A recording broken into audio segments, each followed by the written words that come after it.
Iya, assalamualaikum warahmatullahi wabarakatuh.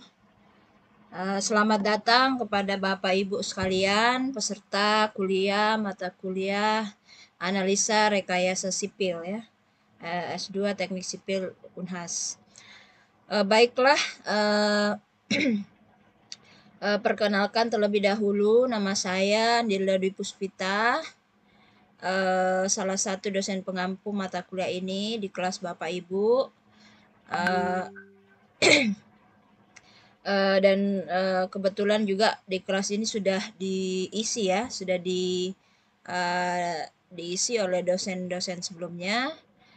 Dan di sini saya akan mengisi juga mungkin kurang lebih 5 pertemuan ke depan ya. Baiklah, jadi mata kuliah kita ini adalah mata kuliah analisa rekayasa sipil ya. Jadi mata kuliah ini sebenarnya pernah namanya sebelumnya itu adalah analisa sistem ya. Nah, kemudian dirubah menjadi analisa rekayasa sipil, tetapi kontennya itu sebenarnya tidak terlalu berbeda ya antara analisa sistem dengan analisa rekayasa sipil ya. Di dalamnya kita juga akan membahas terkait sistem, kemudian simulasi dan juga optimasi ya. Dan pada pertemuan ini materi utama kita adalah terkait sistem, simulasi dan optimasi. Khususnya ya dalam bidang sumber daya air ya. Jadi mungkin nanti saya akan lebih banyak memberikan contoh-contoh itu di dalam bidang sumber daya air ya. Karena tentu saja kita tahu bahwa bidang teknik sipil ya, bidang rekayasa sipil tentu tidak terlepas juga dari bidang sumber daya air ya. Salah satu bidang di dalam teknik sipil ya bidang sumber daya air ya. Tidak terbatas hanya pada struktur ataupun geoteknik ya, tetapi ada juga bidang sumber daya air di dalam rekayasa sipil, sehingga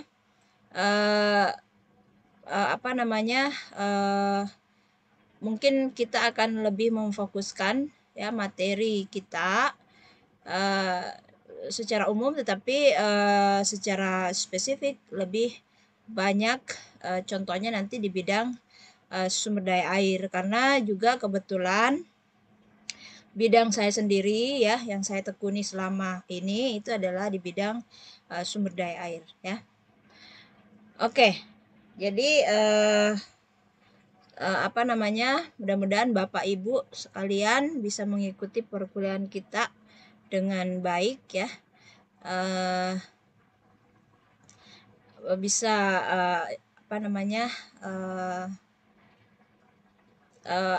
mengikuti ya kurang lebih 1 jam ke depan ya. Oke, jadi pada pertemuan hari ini kita akan membahas terkait sistem ya. Jadi bagaimana sistem, kemudian juga terkait simulasi ya, dan kemudian optimasi.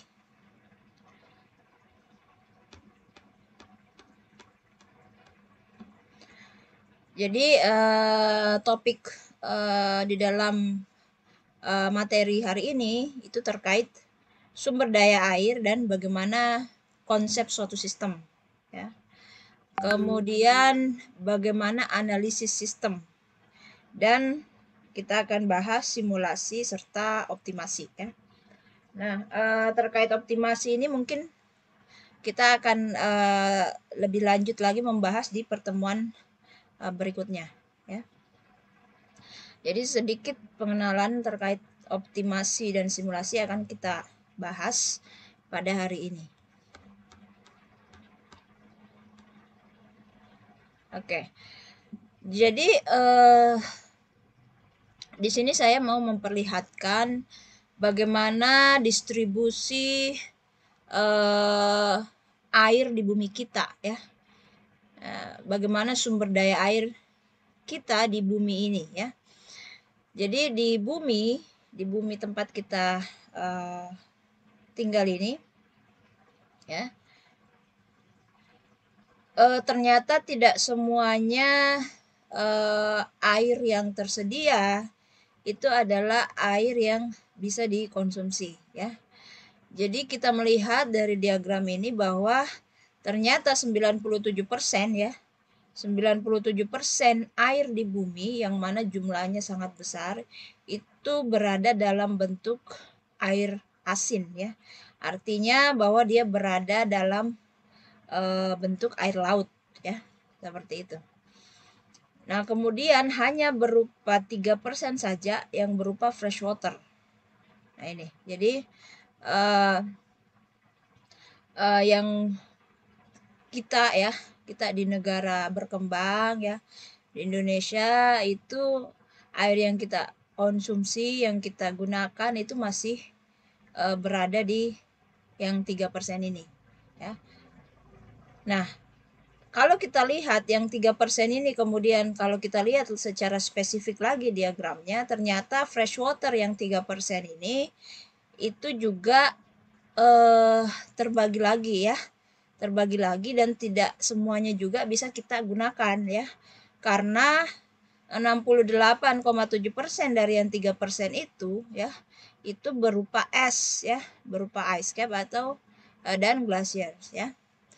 Yang mana jumlahnya cukup besar dari 3% itu, ya. Nah, hanya berkisar 30,1% itu yang berupa air bawah permukaan, ya, air tanah. Nah, itu. Nah, kemudian yang dalam bentuk lain-lain itu yang 0,9%, ya, sangat kecil. Nah, yang groundwater ini kan kalau kita mau gunakan tentu kita harus lakukan effort dulu, ya, untuk bisa didapatkan seperti itu.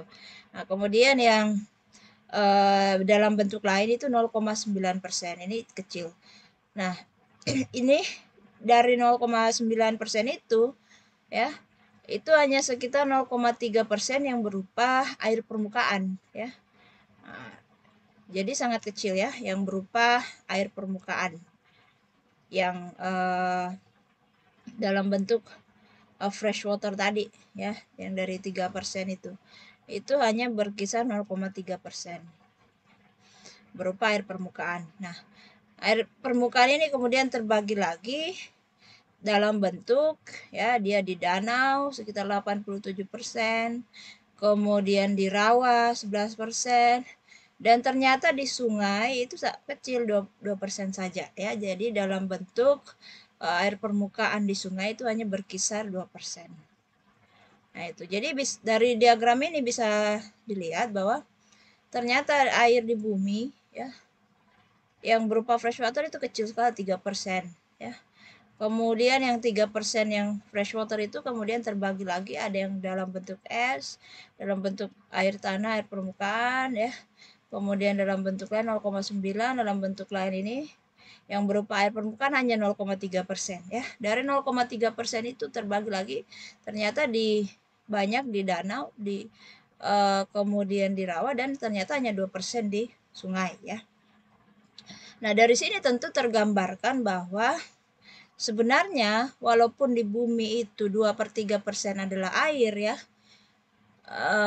cukup banyak, tetapi ternyata hanya sedikit, ya, hanya sedikit yang bisa kita, istilahnya bisa kita konsumsi, ya. Jadi dari sini tergambarkan bahwa sebenarnya ketersediaan air yang bisa kita konsumsi itu sebenarnya sangat sedikit. Nah, seperti itu. Nah, ini kira-kira gambaran di bumi, ya. Nah, bagaimana kemudian potensi air di Indonesia? Ini ada gambaran, ya. Ini gambaran potensi air di pulau-pulau besar di Indonesia. Nah, ini ada misalnya di Sumatera ini ada angka di atas, ada angka di bawah. Jadi angka yang di atas itu adalah total potensi air dalam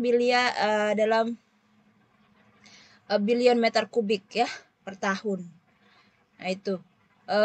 Kemudian yang di bawahnya itu adalah air untuk per kapita ya, dalam 1000 meter kubik per kapita per tahun ya. Jadi tentu air yang di bawah ini sangat tergantung dari jumlah penduduk ya. Kalau misalnya jumlah penduduknya banyak, berarti nanti pembaginya jadi banyak ya. Yang di atas ini dibagi dengan banyak ya, sehingga nanti akan menghasilkan per kapitanya seberapa ya. Nah, ini kita bisa lihat bagaimana potensi-potensi air di pulau-pulau besar kita di Indonesia. Contoh misalnya di Pulau Jawa ya. Di Pulau Jawa ternyata potensi airnya itu sekitar 164 billion meter kubik per tahun ya. Tapi untuk per kapita itu hanya sekitar 1,21 kali 1000 meter kubik per kapita per tahun, atau sekitar 1210 ya meter kubik per kapita per tahun. Nah itu ini kecil apa tidak ya, kita bisa coba bandingkan ya. Kita coba bandingkan yang nilainya mirip-mirip ya, potensi airnya mirip-mirip dengan di Pulau Jawa. Ya, ini Pulau Jawa kan 164. Nah, kita lihat misalnya di Maluku nih. Di Maluku itu kurang lebih mirip ya. Di Jawa kan 164, di Maluku itu sekitar 176,7 ya. Nah, mirip-mirip lah angkanya. Tetapi kita bisa lihat bahwa per kapitanya beda jauh ya. Di Maluku itu 71,7 dikali 1000 meter kubik per kapita per tahun, sedangkan di Jawa itu hanya 1, ya, puluhan, dan ini hanya satuan. Itu karena tentu ada pengaruh penduduk di sana. Di Jawa kan penduduknya banyak ya. Nah, sehingga per kapitanya menjadi sedikit dibanding kalau di Maluku ya, seperti itu. Oke, nah di sebelah kanan ini ada semacam diagram ya. Jadi ketersediaan air di Indonesia ya dalam satuan 10 pangkat 6 meter kubik per tahun itu potensialnya itu sekitar 3,9 juta ya. Nah, 3,9 juta. Nah, tetapi yang dari jumlah yang potensial ini baru sekitar 691.000 ya. Sekian-sekian yang sudah dimanfaatkan ya, bisa dimanfaatkan misalnya seperti itu. Nah, dari yang 600 sekian ini yang sudah berproses ya, yang sudah utilize ya, sudah dimanfaatkan itu sekitar 25% ya, sekitar 175.000 ya, atau sekitar 25%. Yang belum, yang unutilized itu masih cukup banyak, sekitar 74,7%. Nah, tadi yang dimanfaatkan ini utilize, itu pemanfaatannya itu kebanyakan ke domestik industri itu sekitar 19,5%. Nah, lebih berikutnya itu digunakan untuk irigasi dominan ya, sekitar 80,5% itu untuk irigasi ya. Yang sekitar 19%-nya itu untuk DMI ya, domestic municipal sama industri. Nah, jadi memang yang utilize digunakan ya, ketersediaan air itu lebih banyak digunakan untuk bidang irigasi, itu sampai 80,5%. Kemudian selebihnya yang 19,5 itu untuk domestik, municipal, dan industri. Kalau kita lihat spesifiknya lagi ya, antara domestik dan municipal dibanding industri, industri lebih banyak ya, sekitar 15,8%, sedangkan untuk yang domestik itu hanya berkisar 3,7%. Ini kira-kira gambaran potensi air di Indonesia ya. Kalaupun misalnya ada perubahan data dari terakhir diambil data ini ya, mungkin kurang lebih trennya masih sama ya, trennya mungkin masih dominan irigasi, kemudian juga di antara domestik dan monopikal masih dominan industri, seperti itu. Jadi ini kira-kira gambaran kondisi di Indonesia. Nah, tentu sumber daya air di Indonesia ini itu ketika kita berbicara pengelolaan ya, itu banyak isu-isu ya. Misalnya krisis pengelolaan sumber daya air. Kemudian juga adanya dominasi sektor dalam penggunaan sumber daya air ya. Misalnya tadi dominasi sektor pertanian ya untuk irigasi. Nah, padahal mungkin juga domestik ya itu butuh semakin meningkatnya populasi penduduk ya, tentu permintaan kebutuhan air ya, demand di bidang domestik juga tentu semakin meningkat ya, sehingga ada peningkatan kompetisi pengguna ya. Nah, itu tadi karena populasi dan lain sebagainya. Nah, kemudian juga perubahan iklim yang kita sudah rasakan juga akhir-akhir ini tentu ada memberikan pengaruh ya terhadap pengelolaan sumber daya air kita yang tersedia.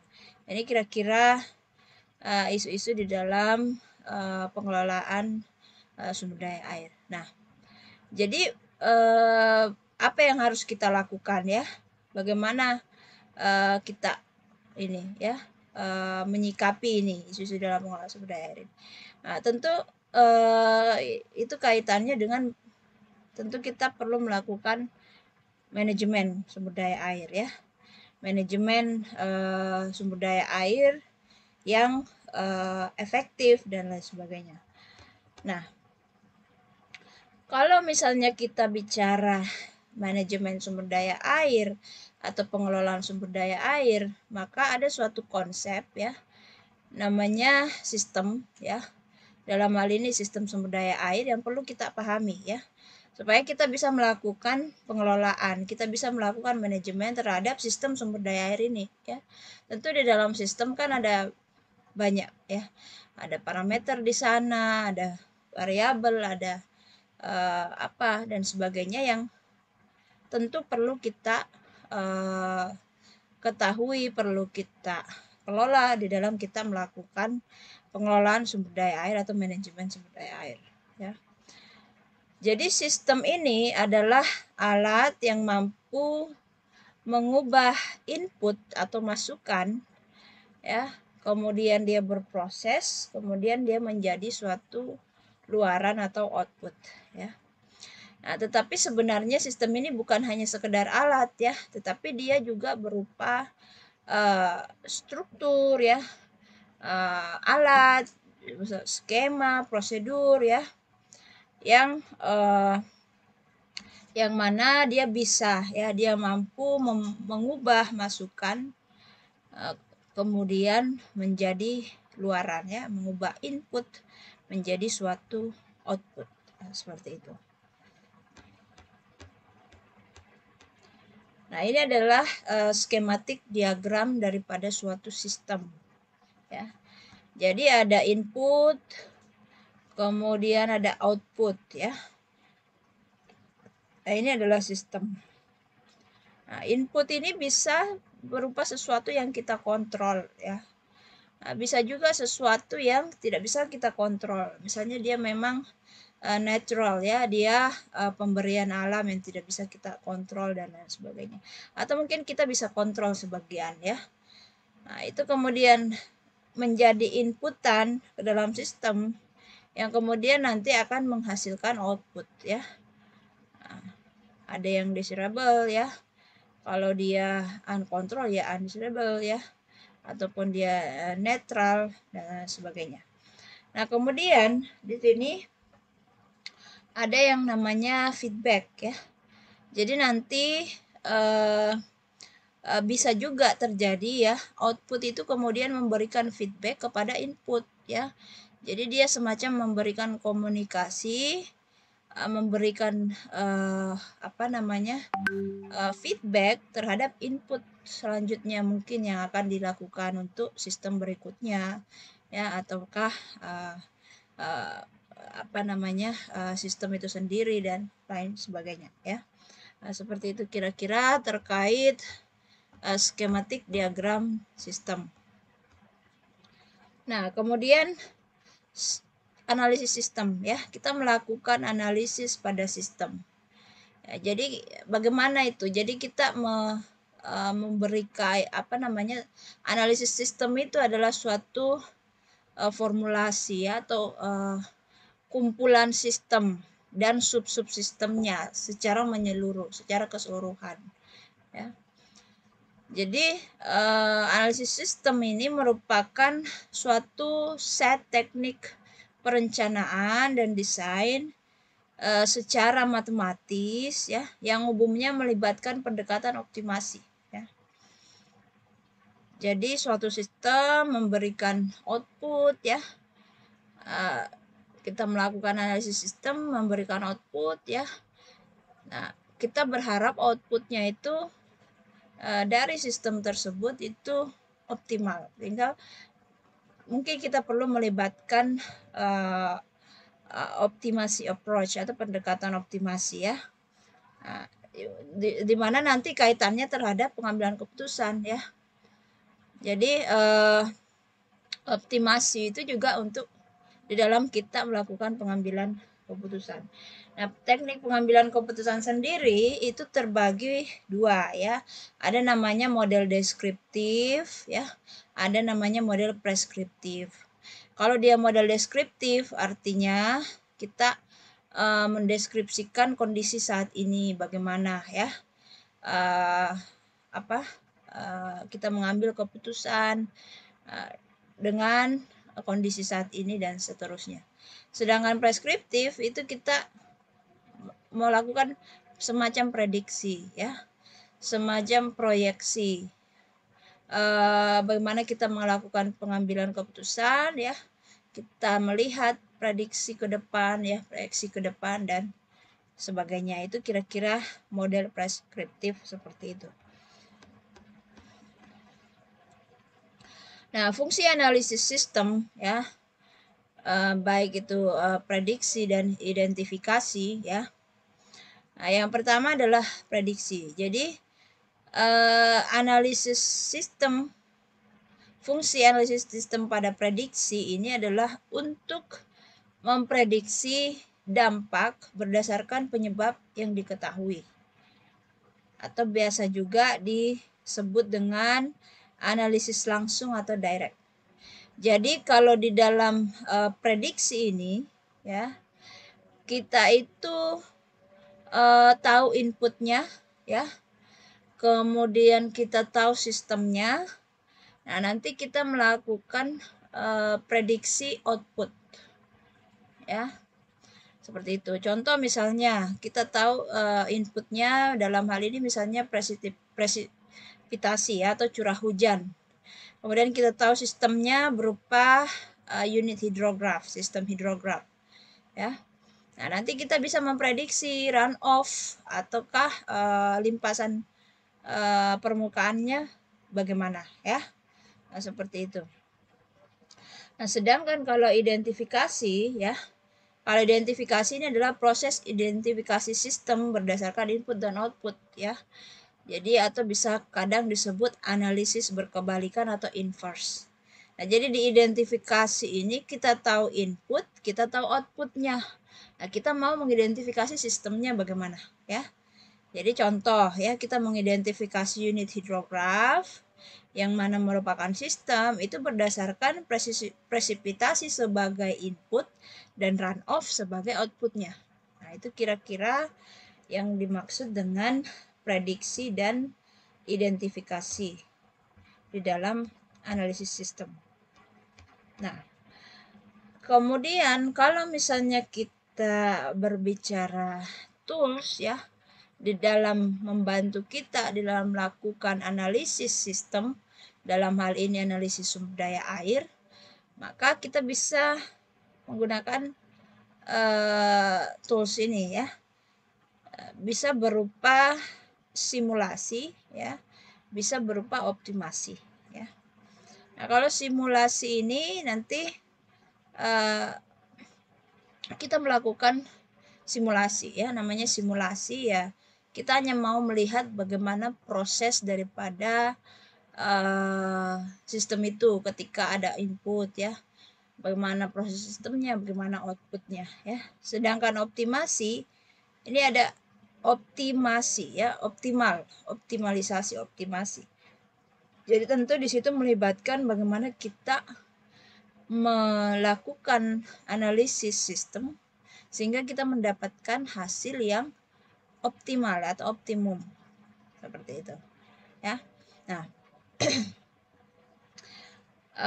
di dalam optimasi kita bisa menggunakan beberapa cara atau ada beberapa metode ya atau cara di dalam melakukan optimasi ya. Ada berupa linear programming ya, kemudian juga berupa non-linear programming, dalam hal ini bisa berupa dynamic programming ya. Nah, ini nanti mungkin akan kita bahas ya terkait linear programming dan non-linear programming, dalam hal ini dynamic programming. Nah, mungkin tahu saya yang linear programming itu sudah diajarkan juga ya oleh dosen sebelum saya ya. Mungkin metode grafik sudah begitu ya, metode linear programming ya. Ada juga metode simplex. Nah, itu mungkin juga sudah. Kalaupun belum ya nanti juga kita akan refresh kembali ini terkait linear programming ya. Kita bahas sedikit secara untuk merefresh kembali. Nah, nanti kemudian kita akan bahas juga terkait dynamic programming. Nah, itu. Oke.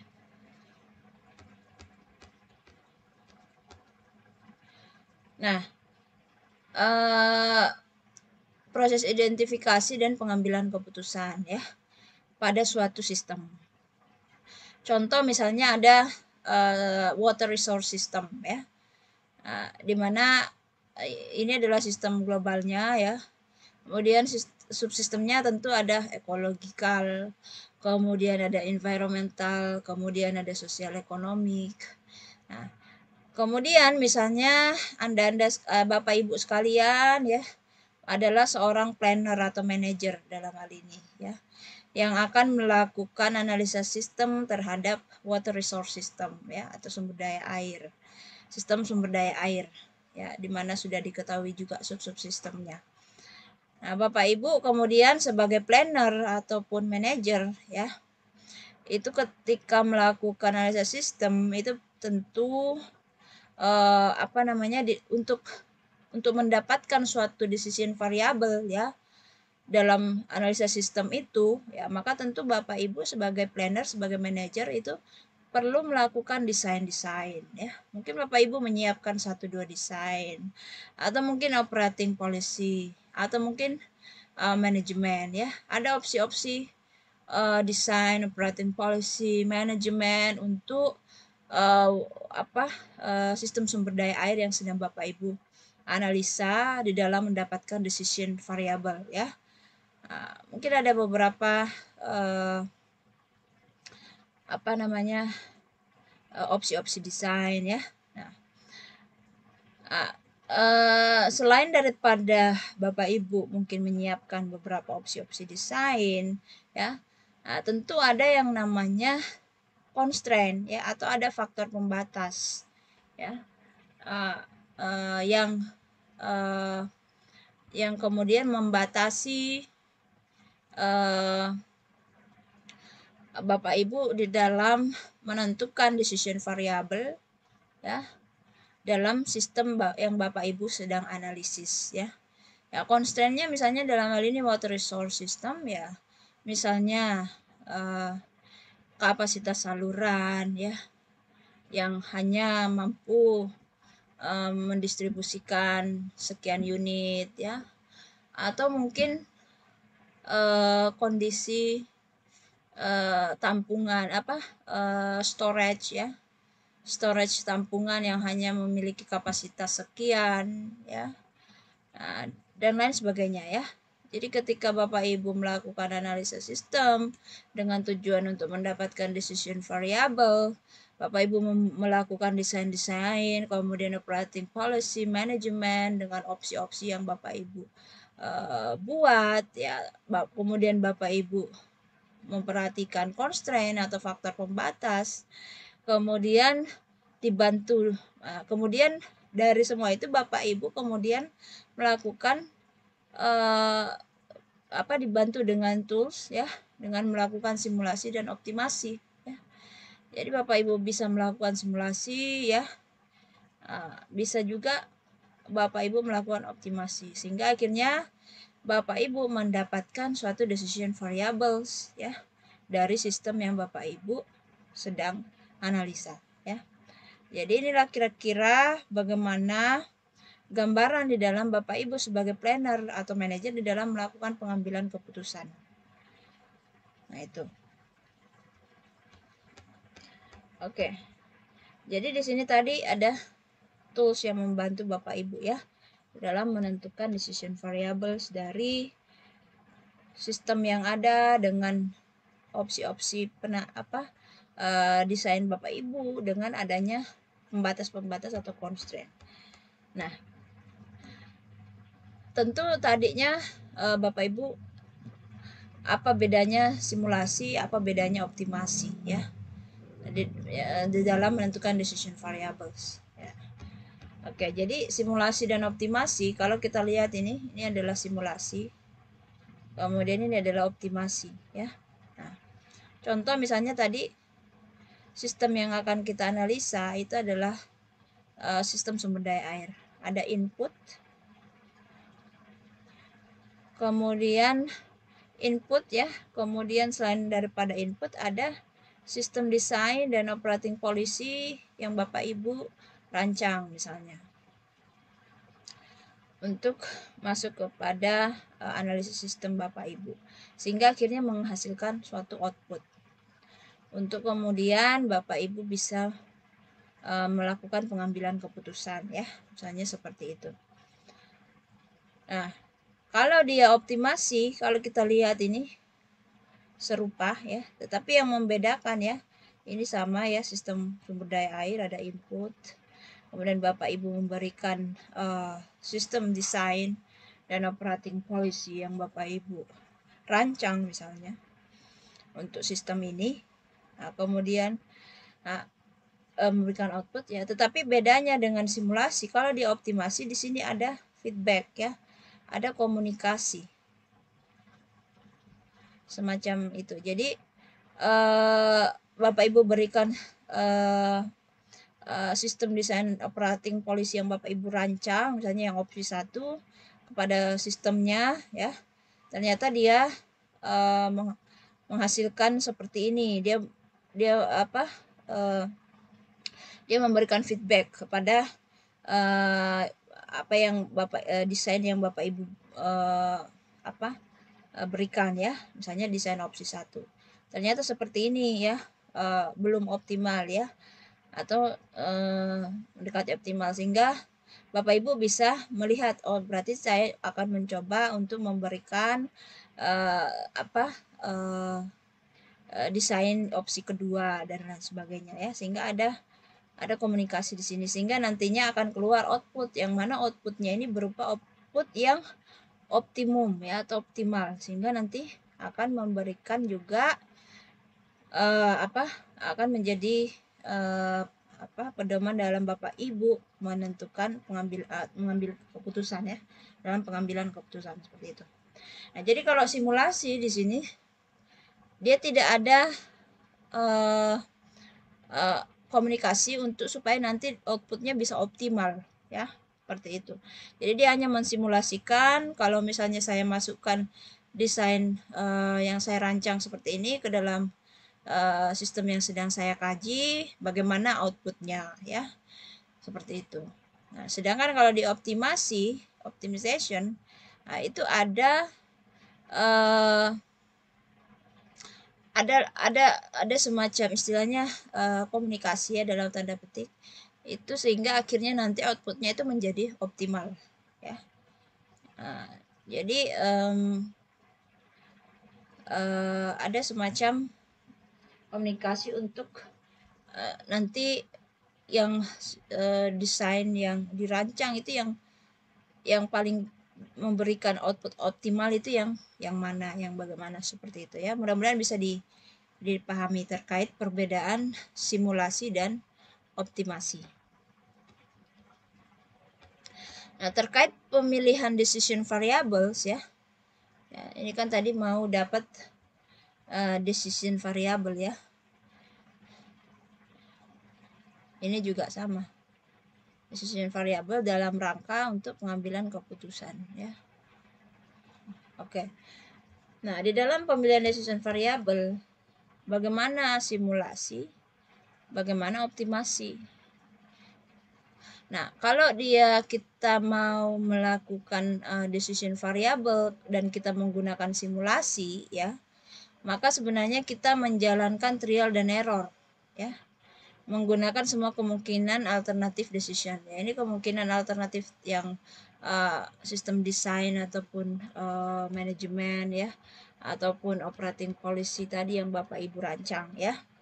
Nah, caranya dapat decision variables ya, kita masukkan yang pertama misalnya outputnya seperti ini, oke. Terus masukkan lagi yang kedua, dapat outputnya seperti ini. Jadi kita sampai nanti kita punya sekumpulan hasil output ya. Nah, nanti di situ baru kita lihat ya decision variabelnya, atau istilahnya kita melakukan trial dan error ya. Nah, kita melakukan beberapa kali percobaan simulasi ya, untuk melihat bagaimana outputnya di dalam kita melakukan pemilihan decision variable seperti itu ya. Jadi kita tentu kalau seperti itu butuh waktu yang lama ya, karena harus dites satu-satu, disimulasikan satu persatu segala kemungkinan alternatif. Nah, sedangkan kalau dia optimasi ya, nah, itu kita memang itu sudah ada proses pemilihan optimum decision di sana ya. Sudah ada proses pemilihan optimum decision variable yang mana itu didasarkan dari fungsi tujuan tadi, objective function ya, dan ada faktor pembatas atau constraint. Nah, seperti itu. Jadi dia langsung melakukan proses pemilihan ya, optimum decision dari kemungkinan alternatif yang kita berikan, seperti itu. Nah, jadi ini kira-kira bagaimana perbedaan antara simulasi dengan optimasi di dalam melakukan pemilihan decision variables. Nah, sekarang kita lebih spesifik lagi membahas simulasi ya, kemudian nanti optimasi ya. Kenapa kita perlu juga ini membahas simulasi? Karena ini juga sebenarnya bukan tidak ini ya, bukan tidak sepenting optimasi, sama-sama penting ya.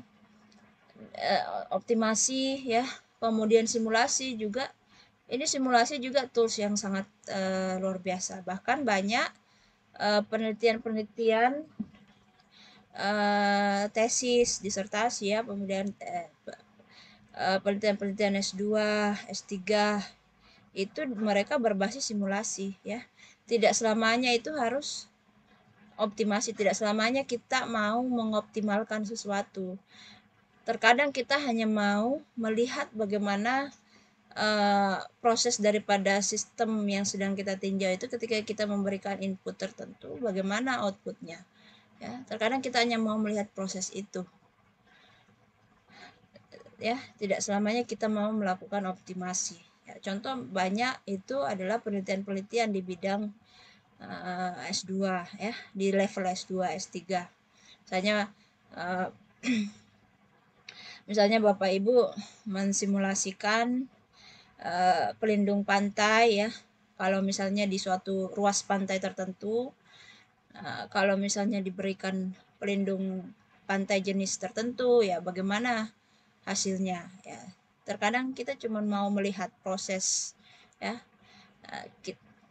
tanpa perlu mencari yang optimal misalnya bagaimana ya.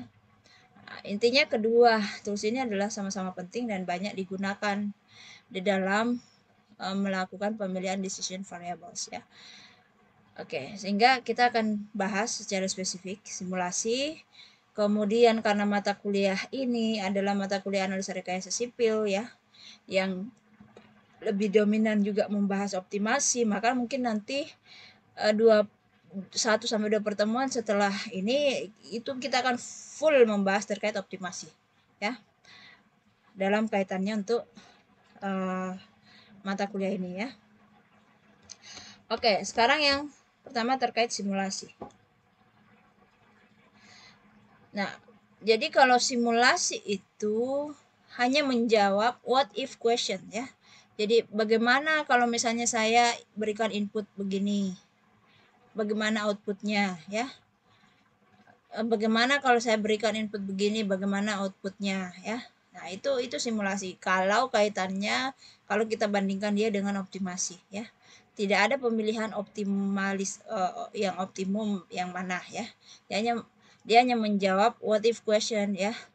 Nah, kalau misalnya saya kasih begini, bagaimana outputnya dan seterusnya. Simulasi menggambarkan kondisi sistem ya. Jadi ini tadi ya, kalau kita hanya mau sekedar tahu bagaimana gambaran kondisi sistem, bagaimana proses sistem itu, bagaimana outputnya ya, itu simulasi ya.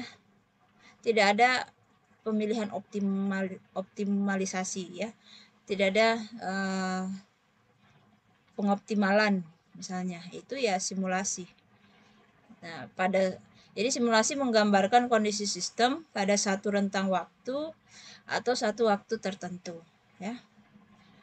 Nah, kemudian simulasi memerlukan waktu tertentu untuk menjalankan sejumlah decision variables ya. Nah, kalau misalnya kita mau melihat beberapa output yang kemudian nanti akan kita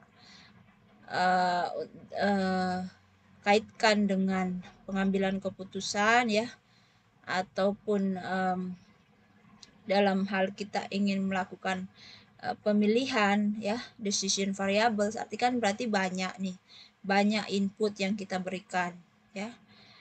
Nah, itu tentu butuh waktu ya. Kenapa? Karena tadi itu saya sudah sampaikan, dia harus diuji, disimulasi satu-satu ya. Nah, kalau inputnya begini, hasilnya bagaimana ya? Inputnya begini, hasilnya bagaimana? Nah, jadi kalau banyak ya, kalau sejumlah decision, artinya mungkin banyak decision variables yang kita mau dapatkan ya. Nah, itu tentu butuh waktu yang banyak juga, seperti itu. Simulasi dapat berjalan dalam setiap rentang waktu yang didefinisikan secara sekuensial. Luaran atau output simulasi dapat menjadi masukan untuk simulasi berikutnya misalnya ya. Nah, itu terkait simulasi. Nah, terkait simulasi ini kita masih berbicara simulasi ya. Nah, itu kan simulasi kita melakukan simulasi apa istilahnya ya, terhadap model misalnya ya. Contoh misalnya kalau di bidang keairan, khususnya di bidang rekayasa pantai misalnya ya, kita memodelkan bangunan pelindung pantai atau breakwater ya. Misalnya kita modelkan breakwater tipe tegak atau tipe miring ya. Kemudian kita simulasikan, kita lihat bagaimana model ini memberikan gambaran, memberikan berproses ya. Kalau ada output yang kita inginkan, misalnya tinggi gelombang di belakang model, ya bagaimana outputnya ya, ketika ini tegak, ketika ini miring misalnya.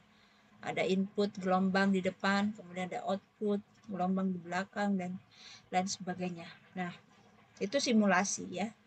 Itu simulasi, memberikan gambaran kepada kita. Nah, simulasi pemodelan ya, simulasi pemodelan. Nah, ketika kita berbicara simulasi pemodelan, itu sebenarnya ada kandungan ketidakpastian di sana ya. Ketidakpastian ini adalah kondisi yang tidak bisa diprediksi secara pasti ya, atau kondisi yang memiliki nilai peluang kejadian ya. Jadi ketidakpastian artinya ada kondisi yang tidak bisa kita prediksi ya. Ataukah maksudnya itu ada kondisi yang dia kalau kejadiannya itu berupa nilai peluang ya. Contoh lain misalnya curah hujan ya. Misalnya kita melakukan simulasi di bidang runoff ya atau apa, di mana salah satu inputannya ya itu adalah curah hujan misalnya.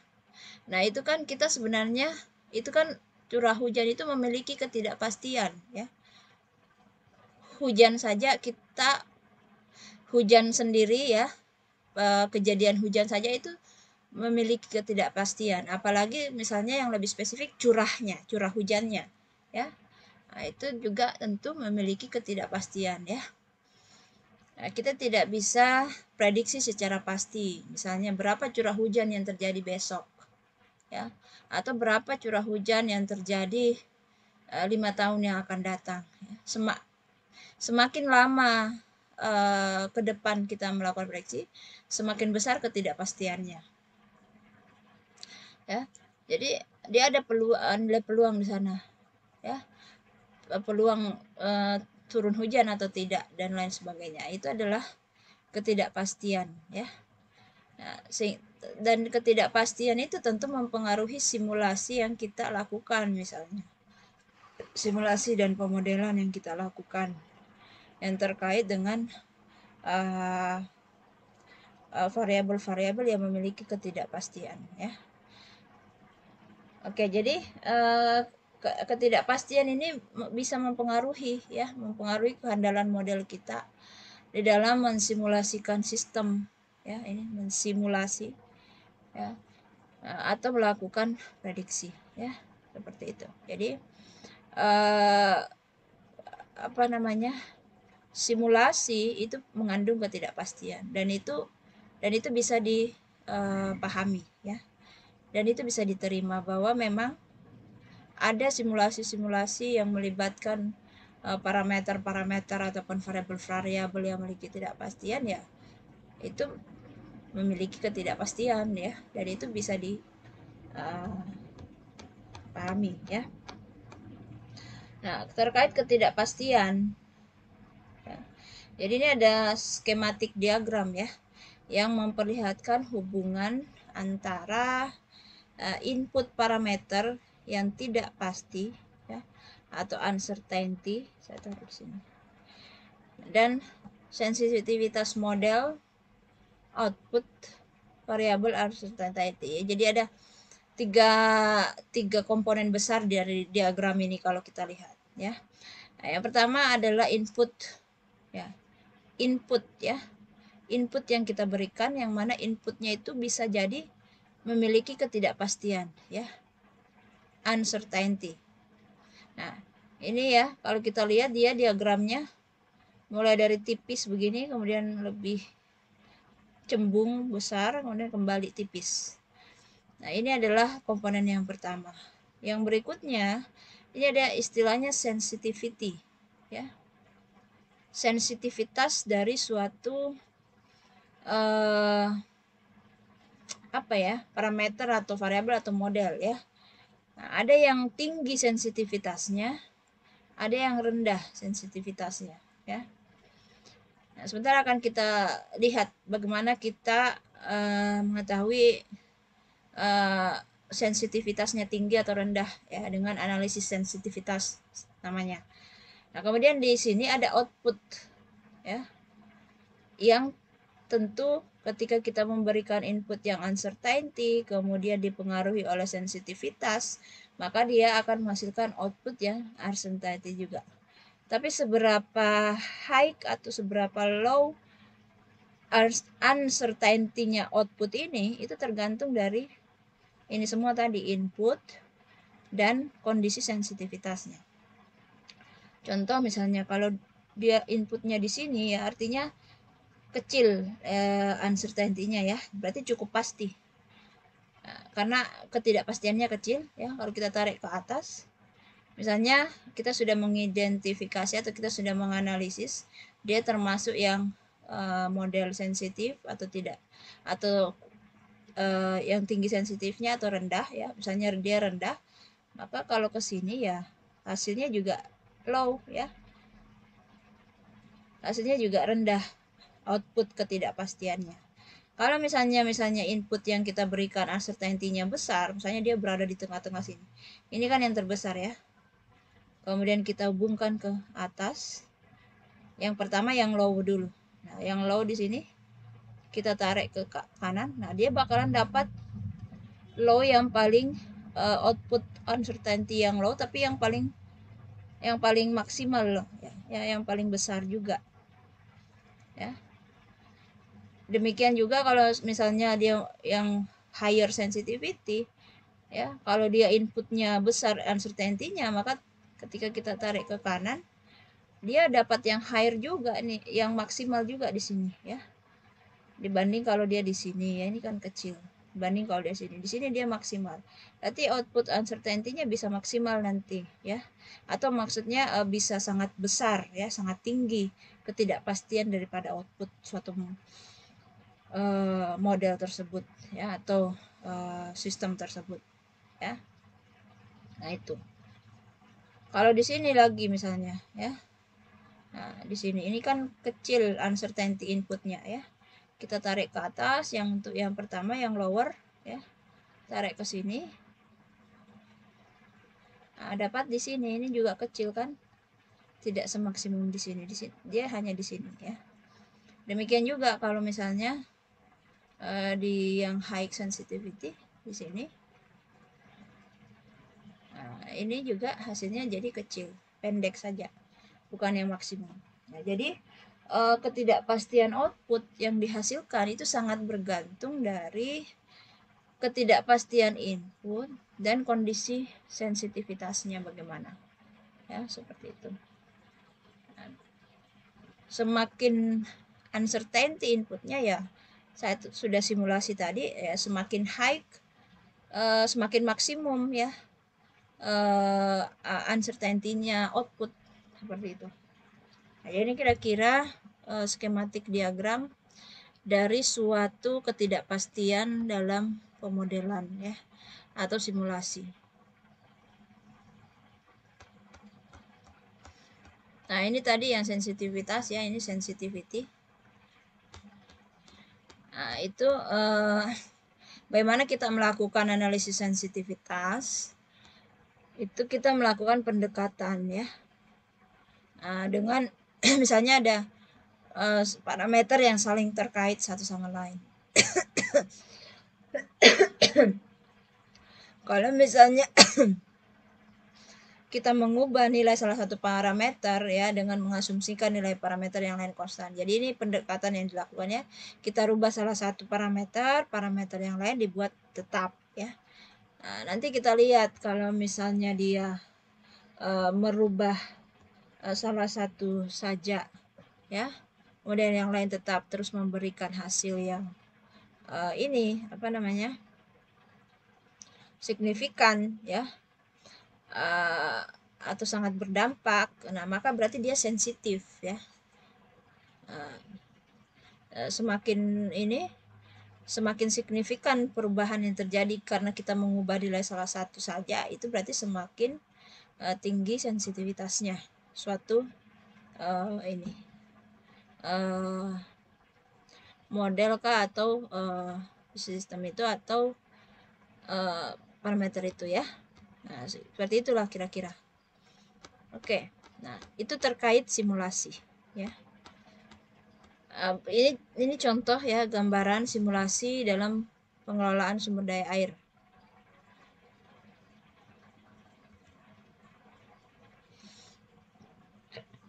Nah, ini contohnya ada bendungan di sini.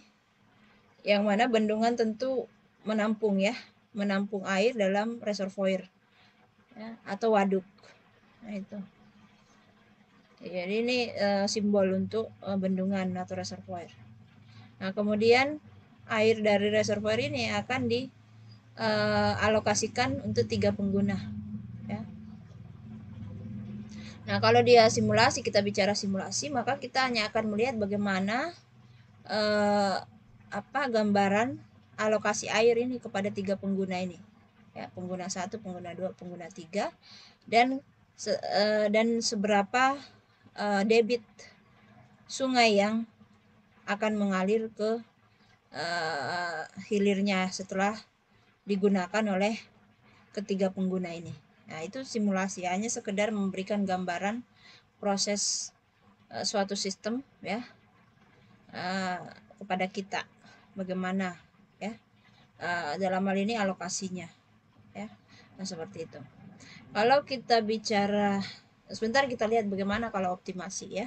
Nah, itu kira-kira kalau dia simulasi.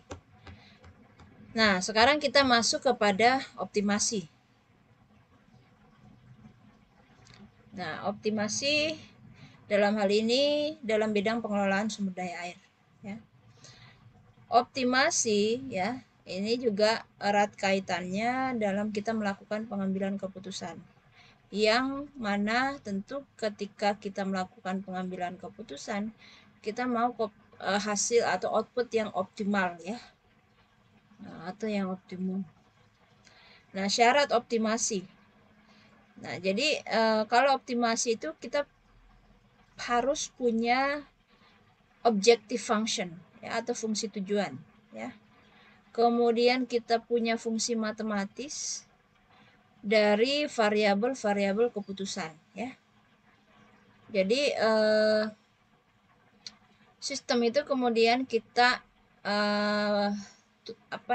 bentuk dalam fungsi matematis ya, variabel-variabelnya. Nah, itu kita tuliskan dalam bentuk matematis.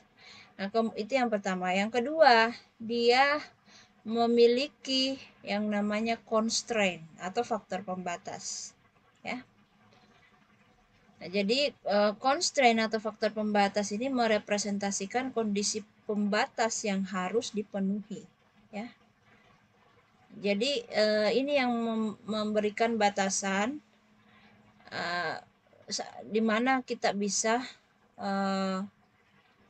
sejauh mana variabel itu kita optimalkan ya, tanpa melewati constraint atau faktor pembatas. Nah, bentuk umumnya, contoh misalnya maximize ya, kan objective function ya, atau fungsi tujuan itu bisa memaksimumkan atau bisa meminimumkan ya. Misalnya dalam hal ini misalnya contohnya maximize ya. Jadi ini adalah objective function. Ini adalah fungsi tujuan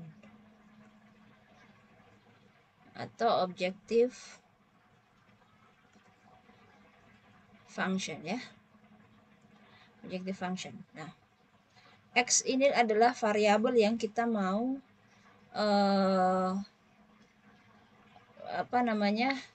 cari ya, untuk agar dapat supaya kita dapat maksimum ya fungsi daripada variabel ini ya.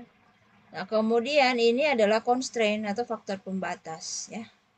Misalnya variabel X itu kurang dari sama dengan 0 ya. Nah, J itu bisa 1, 2, M dan seterusnya ya. Jadi ini adalah constraint. Oke ya. Jadi ini adalah bentuk umum daripada optimasi, di mana ada 2 komponen utama tadi atau 2 syarat utama tadi, ada objective function dan ada constraint ya. Seperti itu. Nah, ini adalah contoh gambaran optimasi variabel tunggal ya. Jadi di sini ada berupa fungsi ya. Jadi ada grafik ya, ini grafik fx ya, yang merupakan yang kita mau lihat ya. Jadi ini adalah sistem ya, sistem ataupun sistem secara global ya, yang kita mau optimasi misalnya. Nah, di sini ya ada objective function ya, yang kita mau fungsi tujuan kita ya. Kemudian ini X1, X2, X3, ini X itu adalah decision variable yang akan kita berikan ya, atau inputan variabel yang akan kita berikan untuk dalam rangka mendapatkan objective function tadi ya. Nah, kemudian di sini ada A dan B, ini adalah constraint ya, faktor pembatas. Ya. Jadi variabel yang kita berikan opsi-opsi misalnya X1, X2, X3, X4 dan X5 itu berada di dalam rentang constraint ya. Tidak di luarnya ya, karena ini faktor pembatasnya. A dan B itu adalah faktor pembatas atau constraint-nya. Oke. Nah, kemudian dari grafik ini kita bisa melihat ada beberapa nilai-nilai ya. Nah, misalnya yang pertama istilahnya itu ada yang namanya lokal maksimum ya. Contohnya di sini lokal maksimum itu adalah fx1 dan fx4 ya. Jadi di sini kata kuncinya adalah lokal dan dia maksimum ya. Nah, x1 ya di sini. Nah, dia maksimum di sini ya. Di wilayah lokal antara A dan X2 ya. Nah, jadi antara A dan X2 ini lokal ya. Kalau keseluruhan ini global ya, ini lokal. Nah, yang maksimum di situ adalah X1. Demikian juga yang X4 ya. Ini tadi X1, yang X4 ini. Dia maksimum di lokal antara X3 dan X5 ya.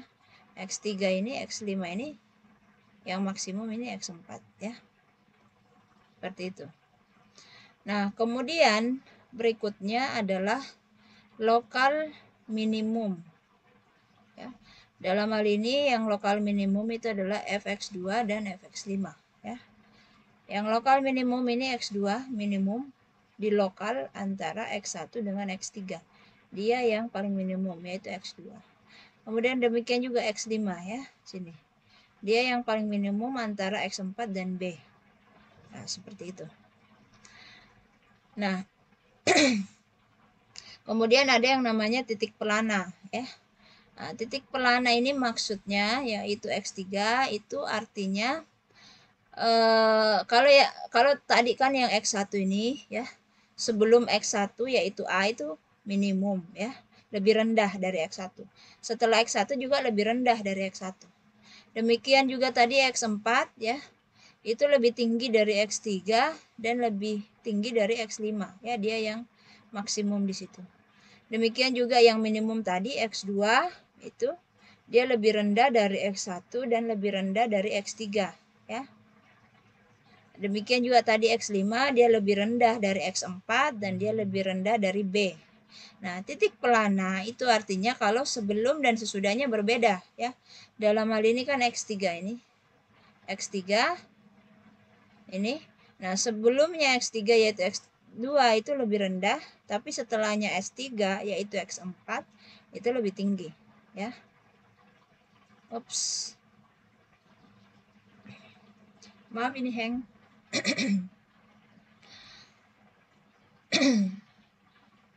Hang. Oke. Ya. Mudah-mudahan sudah bagus lagi ya. Jadi yang titik pelana tadi X3 itu karena sebelumnya rendah, kemudian setelahnya tinggi ya, seperti itu. Nah, ini artinya titik pelana di sini. Nah, kenapa kita penting untuk mengetahui ini ya? Lokal maksimum, lokal minimum ya. Karena misalnya ya, misalnya ya, ini kan hanya gambaran ya, ini hanya gambaran suatu optimasi ya. Dalam hal ini variabelnya tunggal misalnya. Ini gambaran ya, kenapa kita penting tahu lokal maksimum, lokal minimum. Karena jangan sampai pada saat kita misalnya masukkan X1, kemudian ada constraint di sini, kemudian kita masukkan X2 ya. Ternyata kita dapatkan X1 itu yang maksimum ya. Setelah itu kita mengambil kita menyimpulkan bahwa X1 inilah yang paling maksimum ya. Dia yang memberikan objective function yang maksimum X1. Padahal itu baru lokal ya. Dia berlaku lokal ya. Oleh sebab itulah kenapa kita melakukan di dalam optimasi ya, itu kita melakukan iterasi sampai beberapa kali sampai kita dapatkan beberapa variabel itu yang hampir mendekati constraint ya, ini A dan B ya. Kita lakukan beberapa iterasi X1, X2, X3 dan seterusnya supaya yang paling mendekati constraint ya, paling dekat dengan nilai faktor pembatas ya, supaya kita tidak lantas serta-merta menyimpulkan titik variabel tertentu itu adalah maksimum, padahal itu baru dia maksimum di kondisi lokal ya. Nah, jadi itulah gambarannya ya. Nah, kalau global ini, global secara keseluruhan ini, global maksimum berarti fx4 ya. Nah, jadi inilah yang memberikan objective function paling maksimal dari seluruh sistem secara global ya, yang sedang kita tinjau. Nah, kemudian yang minimum, kalau kita misalnya objective functionnya meminimumkan ya, meminimumkan biaya misalnya, atau meminimumkan sumber daya ya. Nah, itu minimum berarti fx2 ya, dari keseluruhan ini global ya. Jadi global maksimum X4, global minimum X2. Nah, seperti itu kira-kira gambaran optimasi. Nah, jadi tadi ya, kalau tadi ini kan optimasi ya. Kalau tadi sosialisasi itu kitanya mensimulasi saja, kemudian memberikan gambaran kepada kita kalau ada bendungan, kemudian airnya dirilis ya, kemudian seberapa banyak yang didapatkan oleh user 1, user 2, user 3, kemudian seberapa banyak debit sungai yang kemudian mengalir ke hilir ya. Itu memberikan gambaran kepada kita simulasi. Nah, ini optimasi ya. Itu ada istilahnya ini producing ya. Jadi ini sama, ada debit tertentu ya pada suatu sungai misalnya. Kemudian kita mau mengalokasikan ke user ya. Ada 3 user juga ya. Ada FEM1, FEM2, FEM3 ya. Nah, di sini ketika kita mengalokasikan air ini ke 3 pengguna ini, maka ketika kita berbicara optimasi, maka kita perlu punya dalam hal ini benefit misalnya ya. Tapi kan benefit itu tidak harus selalu kaitannya dengan uang ya atau apa. Tapi benefit itu bisa berupa misalnya kalau kita kasih air di sini ya, dia bisa memproduksi tanaman ya seberapa banyak ya, atau apa ya. Ya, jadi intinya ada return ya.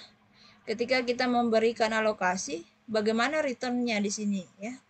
Bagaimana returnnya di user 1?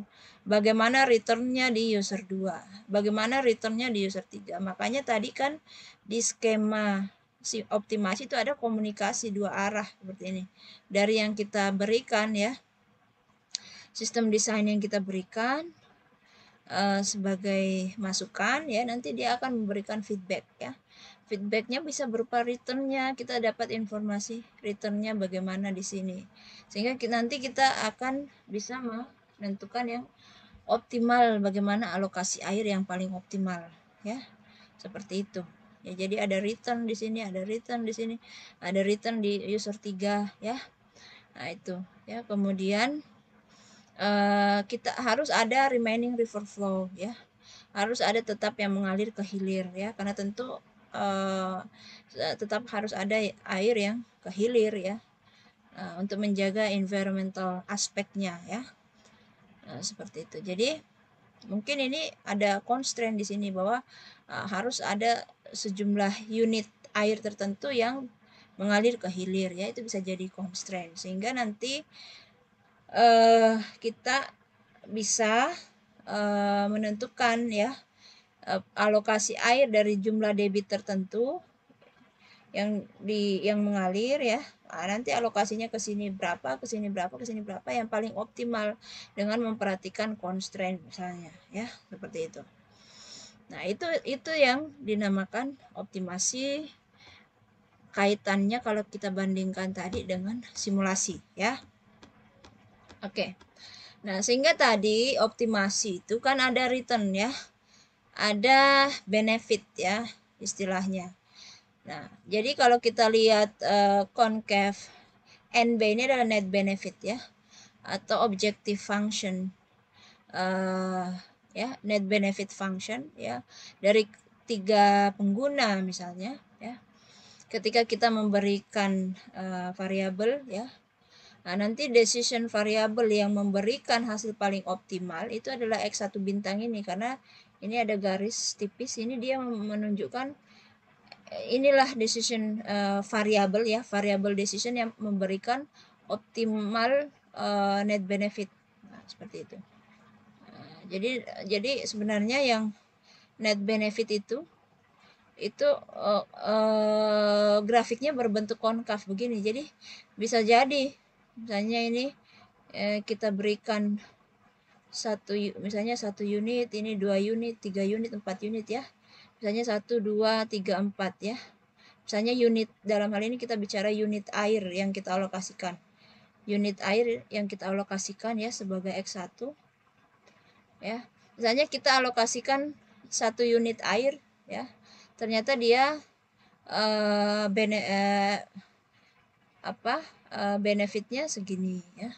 Kita alokasikan 2 unit air ke user 1 mendapatkan di sini, dan misalnya kita berikan lagi 3, nah ternyata agak turun ya, 4 malah turun lagi. Jadi tidak selamanya sebenarnya kita mengalokasikan banyak itu benefitnya bisa besar juga, tidak selamanya ya. Nah, ini adalah contoh bahwa grafiknya bisa berbentuk konkav begini ya. Jadi dalam hal ini misalnya ternyata kita alokasikan 2, itu yang memberikan maksimum, berarti decision variable X1 bintangnya ini adalah 2 ya, seperti itu. X1 bintang ini artinya adalah variabel yang memberikan nilai maksimum ya, decision variable yang memberikan nilai maksimum. Demikian juga untuk user 2 ya, X2 bintang ini memberikan nilai maksimum ya, objective function atau benefit yang maksimum. Ya, demikian juga user 3 ya. Di sini dia dapat yang maksimum X3 bintang ya. Nah, kira-kira ini terkait optimasi. Jadi ini benefit dari masing-masing pengguna. Nah, sehingga kita dapatkan alokasi yang paling optimal dari sumber daya air yang tersedia.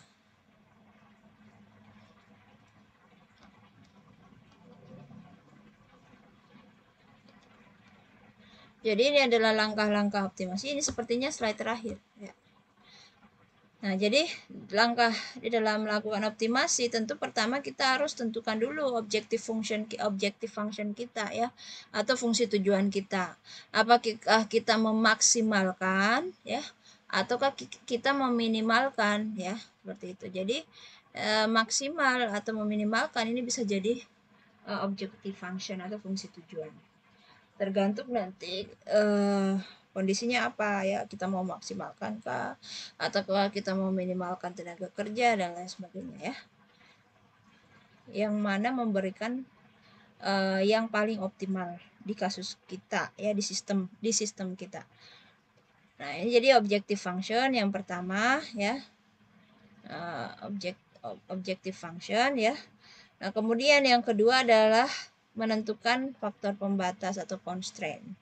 Contoh misalnya dalam hal sumber daya air ya. kapasitas saluran ya. Tentu saluran kan ada kapasitasnya sudah tentu ya. Ada kapasitas maksimumnya. Ya, itu bisa jadi faktor pembatas, constraint ya. Kita mau mengalirkan air sebanyak-banyaknya tapi ternyata kapasitas salurannya hanya bisa sekian misalnya. Kemudian kapasitas produksi ya. Kemudian maksimum storage ya. Misalnya tadi reservoir ya. Nah, ini bendungan, ini adalah tampungan, ini storage-nya. Tentu ini punya kapasitas juga. Ya, maksimumnya bagaimana ya. Ini bisa jadi constraint juga. Misalnya kita mau menyimpan air sebanyak-banyaknya ya di reservoir atau di waduk untuk mengakomodir kondisi musim kemarau ya. Kita harus mengalokasikan air, tapi kan tentu kita mau menyimpan air banyak-banyaknya. Tapi ternyata ada constraint-nya, dia punya maksimum ya. Dia punya tampungan maksimum dari storage tersebut. Kemudian minimum environmental flow ya, kayak tadi misalnya kita sudah mengalokasikan ke pengguna ya. Nah, ini ada constraint misalnya di sana harus tetap ada remaining river flow ya untuk menjaga kondisi environmental sungai tersebut di hilir misalnya. Nah, itu ada minimal dia harus tetap ada sekian ya. Nah, itu juga bisa menjadi faktor pembatas atau constraint. Nah, setelah kita punya objective function, kita tahu constraint ya. Nah, kita bisa menyusun model optimasinya bagaimana untuk mendapatkan decision variable yang optimal. Ya, seperti itu kira-kira terkait langkah-langkah yang kita lakukan di dalam optimasi. Nah, hari ini cukup sekian materi kita ya. Kemungkinan kita masih akan berbicara lebih banyak terkait optimasi di pertemuan selanjutnya ya. Tadi kan saya sempat singgung yang linear programming ya dan non-linear ya. Non-linear. Nah, non-linear ini bisa dynamic programming ya. Nah, itu kemungkinan kita akan bahas di pekan selanjutnya. Oke, baik. Terima kasih. Kalau misalnya ada yang mau didiskusikan silahkan. Saya akhiri penyampaian materi ini. Lebih dan kurangnya mohon maaf jika ada salah-salah penyampaian atau salah-salah kata ya. Mohon diperkaya di luar daripada materi ini. Oke, baiklah. Saya akhiri. Assalamualaikum warahmatullahi wabarakatuh.